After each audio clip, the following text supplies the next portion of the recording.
Meus caríssimos irmãos, estimadas irmãs, grande alegria em revê-los, nossa boa noite. Estamos aqui no canal do Seja, Centro Espírita Joana de Ângeles, para o nosso encontro habitual das segundas-feiras. Pedimos aos amigos que não são inscritos que nos deem a alegria da inscrição no canal e os que já são inscritos que acionem o sininho para as novas notificações. Também, ao final, se acharem que o trabalho valeu a pena, nos dê o seu like, fortalecerá o nosso trabalho e nos dará a robustez necessária para seguirmos em frente com o nosso canal do Seja. Nosso assunto de hoje dá sequência nos nossos temas anteriores, quando falamos dos desvios de rota, falamos do cair em si, falamos dos caminhos de volta e agora vamos conversar sobre o caminho velho para uma vida nova. Fazemos uma palestra no interior do Brasil, numa das cidades que visitamos há muitos anos, e chegamos para o trabalho à noite. O teatro, o salão estava lotado de pessoas, tinha bastante gente naquela noite, e ao penetrarmos aquele espaço de chegada, nós fomos abordados por uma senhora muito bem apanhada, provavelmente aí de uns 50 e poucos, 60 anos, se muito, e ela, muito bem vestida, muito simpática, muito elegante, uma senhora bonita, ela aproximou-se e nos perguntou: o senhor é o palestrante da noite? Eu disse: olha, o trabalho da noite está no nosso encargo, nós é que vamos realizá-lo. Ela disse assim: eu poderia falar com o senhor? Eu disse: olha, estamos aqui praticamente já no início dos trabalhos, né? E de modo que temos pouco tempo para refletir sobre qualquer assunto. Porém, não me furto de fazer isso ao final do trabalho, se a senhora desejar. Se a senhora puder nos dar essa oportunidade, ao final da palestra, terminando a palestra, tenho todo o tempo do mundo para a gente conversar sobre os assuntos que a senhora interessar. Ela falou: bom, porque eu queria só adiantar para o senhor o seguinte: eu não sou espírita, estou aqui a primeira vez que eu venho numa entidade espírita, e se bem que é um campo neutro aqui, é um teatro, é um espaço, mas eu estou vindo aqui por uma necessidade espiritual minha mesma. Eu já frequentei várias religiões, já estudei várias filosofias, conheço livros de filósofos, de autores de autoajuda, de espiritualidade, e acabou citando ali uns 2 ou 3 conhecidos da nossa leitura, né? E ela falou: eu queria achar um caminho para a minha vida. Não me achei, confesso, em nenhum desses lugares, em nenhuma dessas filosofias, em nenhuma dessas religiões. Talvez não por culpa delas, mas por culpa da minha própria busca, da minha própria ansiedade. Então, uma amiga me disse: olha, vá no centro espírita, assista palestras, leia os livros espíritas, quem sabe isso te ajude de alguma maneira a direcionar os seus passos, né, a repor a sua caminhada no rumo que você deseja. E a propósito, vai ter uma palestra tal dia, tal hora, lá no lugar tal, no tal espaço, e você poderia assistir descompromissadamente. Não serviu, paciência, né? E, de qualquer forma, é gratuito, não tem nenhum problema. E eu estou aqui hoje, é sobre isso que eu quero conversar com o senhor ao final do trabalho, se o senhor me permitir. Eu falei: tudo bem, ao final da palestra a senhora pode aguardar que eu a procurarei. E aí fui para a tribuna, chegamos e logo a palavra me foi transferida e eu comecei a fazer a palestra. E eu não conseguia falar de outra coisa senão daquela mensagem que está em João, no capítulo 14, itens 4 a 6 e seguintes, né? Jesus conversando com os discípulos. Ele estava anunciando a sua partida. E ele dizia aos discípulos reunidos, né? Por um pouco tempo ainda me tereis convosco. Por um pouco tempo ainda estarei entre vós. Porém, eu vou vos preparar lugar. E para onde eu vou? Não sabeis para onde é, mas sabeis o caminho. E aí Tomé interrompe Jesus com a sua curiosidade habitual. E aí ele pergunta: senhor, eu imagino até a cena do Tomé perguntando a Jesus: como é que pode o senhor dizer que vai para um lugar que a gente não sabe qual que é, mas dizendo que a gente sabe o caminho? Parece haver aí uma contradição, em outras palavras, né? E aí Jesus se vira para Tomé e diz: Tomé, eu tenho estado convosco todo esse tempo, tenho feito todas essas coisas, e vai fazendo as digressões a respeito do seu papel, dos seus chamados milagres, dos fenômenos que eles assistiram. E ainda não me conheceis, Tomé? Eu sou o caminho, a verdade e a vida. Por isso sabeis o caminho. Porque eu estou no Pai e o Pai está em mim. Quem vê a mim, vê a meu Pai. Quem vê a meu Pai, também me vê, Tomé. Por isso eu disse que para onde eu vou não sabeis ainda, mas sabeis o caminho que leva a esse lugar. E aí então, Tomé toma consciência de que Jesus é esse caminho para a glória espiritual de qualquer espírito, inclusive o dele. Para todos os espíritos que estavam ali em torno. Filipe, inclusive, faz um pedido, desafio a Jesus: Senhor, mostra-nos o Pai, e isso nos basta. Como se Jesus pudesse materializar Deus ali na frente de todo mundo. Como se pudesse ocorrer ali a materialização do Monte Tabor, quando ele estava entre os discípulos e Moisés e Elias estavam ao seu lado e ele se transfigurou. Quer dizer, não se tratava disso, não se podia cometer ali um antropomorfismo ou coisa parecida. Mas era um pedido de Filipe na sua ingenuidade, né? Jesus responderia a Filipe mais tarde, no Sermão da Montanha, dizendo que os que veriam Deus eram os puros e mansos de coração.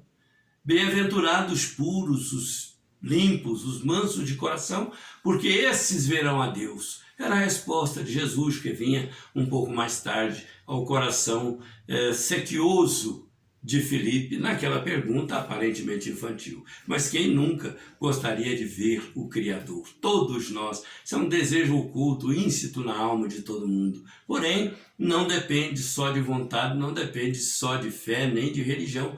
Isso depende de mudança, de elevação de patamar espiritual. Então Jesus dizia que era esse caminho. E muitas vezes nós procuramos o caminho de Santiago de Compostela, caminhos da Aparecida aqui no Brasil. Procuramos o caminho de Lourdes, Fátimas na Europa. Procuramos ao leste europeu caminhos místicos. Agora existem caminhos do Nordeste, caminhos em Goiás, que as pessoas percorrem com o intuito de terem um insight espiritual, de terem uma revelação espiritual, né? Para poder se encontrarem espiritualmente. E, no entanto, não é desses caminhos que nós estamos falando.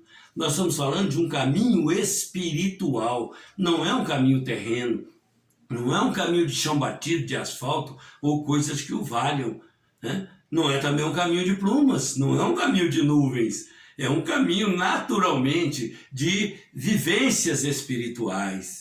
É disso que Jesus tratava, era sobre isso que ele falava: eu sou o caminho, a verdade e a vida, ninguém vem ao Pai, ninguém vem, é no sentido de interiorização, ninguém alcança o Pai se não passar pela figura extraordinária dos valores e sentimentos de Jesus. Então ele dizia: ninguém vem ao Pai senão por mim, porque o caminho natural para Deus, na atual conjuntura da humanidade e naquela época de tempos transatos, era o caminho, inevitavelmente, o caminho espiritual. E esse caminho espiritual, da mais alta espiritualidade conhecida na Terra, era de Jesus. Tanto que Allan Kardec pergunta aos espíritos: qual foi o maior espírito que Deus enviou à Terra para servir ao homem de modelo e de guia? Modelo, aquele pelo qual nos podemos inspirar, viver tal qual, sermos exatamente nesse sentido. E os espíritos respondem: Jesus. E guia é aquele pelo qual você pode se orientar, você pode seguir a trilha, você pode seguir a trajetória que inevitavelmente você chega ao seu destino espiritual.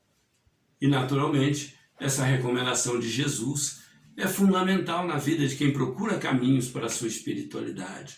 Falávamos isso assim, até praticamente não nos lembrando do que aquela senhora nos havia dito.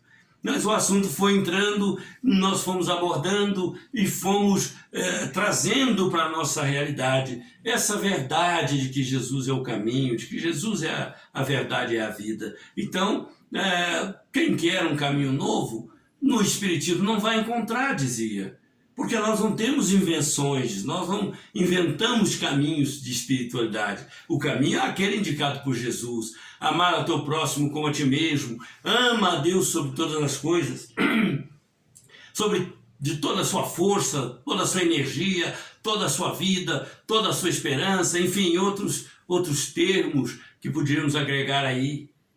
Busca primeiro o reino de Deus, a sua justiça e as suas coisas. Olha, Jesus foi indicando quais eram essas orientações para os caminhos verdadeiros que ele representava, o caminho do Criador. Então, nós descobrimos com Cristo que não há caminhos novos. É um caminho de 2000 anos, um caminho que está à nossa frente há 20 séculos para mais. E, no entanto, esse caminho nunca se modificou. Esse caminho nunca se alterou, porque é o caminho verdadeiro, é o caminho da trilha perfeita, da trilha segura. Ele é o modelo a ser seguido, ele é o guia pelo qual não nos devemos desviar dessa trajetória. É por ele que nós vamos ser guiados. Aquele que caminha na minha trilha não conhecerá as trevas. Aquele que toma comigo a charrua e não olhar para trás triunfará, mas o que olhar para trás não será digno de mim. Vejamos como Jesus vai traçando para cada um de nós essa trajetória nesse caminho velho, para essa vida nova que todos nós queremos. E por que o caminho velho leva à vida nova inevitavelmente? Porque quando nós descobrimos que Jesus é esse caminho, acontece conosco aquele evento extraordinário, maravilhoso que o apóstolo Paulo anunciou. Aquele que está em Cristo é uma nova criatura. Tudo que era velho, tudo que era passado ficou para trás. E tudo se fez novo. Então, o caminho é velho, mas a vida é nova com Jesus. Sempre a vida é nova com Jesus. Porque a criatura se torna, como diz o apóstolo Paulo, uma nova criatura estando com Cristo. Então, nós descobrimos naquela noite que a resposta para aquela senhora não era necessariamente um caminho alternativo, um atalho qualquer da fé, da crença, para se chegar ao Criador. O caminho era retornar à trilha traçada por Jesus. Eu vim para que tenhais vida, e vida em abundância. Porque viver, até uma ameba vive, até uma planta vive. Mas viver com abundância espiritual, viver com grandeza, viver com alegria, é coisa que nós alcançamos na prática inelutável dos ensinamentos de Jesus. Então, terminada a palestra, nos sentamos ali e aguardamos aquela senhora para a nossa conversa. E ela voltou. E eu perguntei: a senhora quer retomar a conversa do ponto que paramos? Podemos aqui nos retirar aqui um cantinho e conversarmos sem sermos perturbados. Aí ela falou: olha, eu até gostaria de conversar com o senhor, mas eu vou dizer uma coisa. Eu não imaginava que o caminho novo que eu estava procurando era o caminho velho indicado por Jesus, porque eu estava errada na minha avaliação. O caminho pode ser velho, mas a vida há de ser nova. E eu estou em busca dessa vida nova, dessa vida alegre, dessa vida feliz. Falamos ali sobre várias coisas que se pode fazer: ajudar o próximo, amar o próximo na forma de presença espiritual, física, material, financeira, se for o caso e nós estivermos em condições de fazê-lo, dar consolo, dar esperança, respeitar, valorizar, reconhecer o valor do semelhante. E aí ela disse: eu vou tentar fazer esse caminho de novo. Não sei em que religião. Talvez não me torne espírita. Eu falei: não tem problema. Você retomando o caminho com Jesus, a vida nova vai te alcançar em qualquer lugar. E aí aquela senhora se foi, voltei mais 2 vezes àquele mesmo local, anos depois, e ela estava num trabalho intenso de fraternidade, de amor, alegre, feliz, festiva, e nós podemos ver como aquele reencontro com Jesus pôde ofertar a ela a vida nova que ela esperava. De tal maneira, amigos, que não nos desviando das rotas, seguindo o caminho seguro, certeiro que Jesus nos indicou, haveremos de alcançar a vida nova. Não precisaremos cair em nós numa hora de muita dificuldade, de arrependimento ou de tristeza. E talvez não tenhamos que fazer caminhos de volta, mas um caminho de volta que nós temos que fazer se não nos mantivermos na rota segura, é o caminho ao regaço do Cristo, porque é por Ele, inevitavelmente, somente por Ele, que nós alcançaremos a rota segura para a vida feliz que todos nós buscamos. Um abraço muito fraterno, carinhoso e amigo. Desejamos nos rever num próximo encontro e até lá, que Deus nos abençoe, nos guarde e nos mantenha em paz na rota segura do caminho velho para essa vida nova. Todos nós desejamos. Muita paz.